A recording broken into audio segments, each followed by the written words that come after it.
مرحبا يا أعزائي المشاهدين.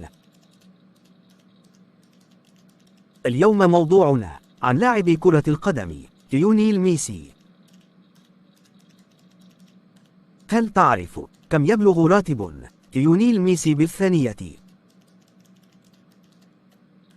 كشفت تقارير صحفية عن العائدات المالية التي يحصل عليها النجم الأرجنتيني ليونيل ميسي لاعب نادي برشلونة الإسباني، وذلك بعدما كان قد وقع عقده في وقت سابق حتى عام 2021، إذ أثيرت الكثير من الشائعات في الفترة الماضية عن إمكانية رحيله للعب في مانشستر سيتي الإنجليزي.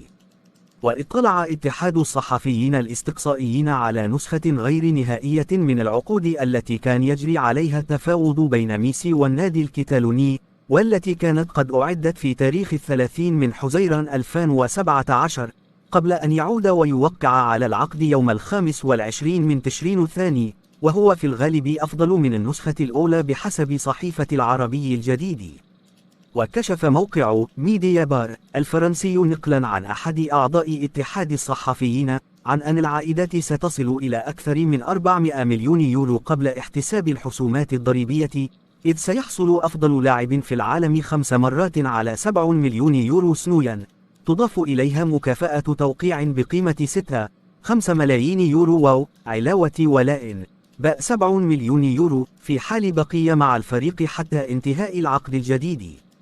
وبعد احتساب الضرائب سيتقاضى ميسي ما يقارب بحسب الموقع الفرنسي مبلغ 104 ملايين و441 ألف و346 في العام الواحد، ما يجعله أعلى راتب لاعب في العالم والتاريخ، وهذا يعني أن ليو يتحصل على 8 ملايين و703 آلاف و445 في الشهر و286 ألف و140 في اليوم.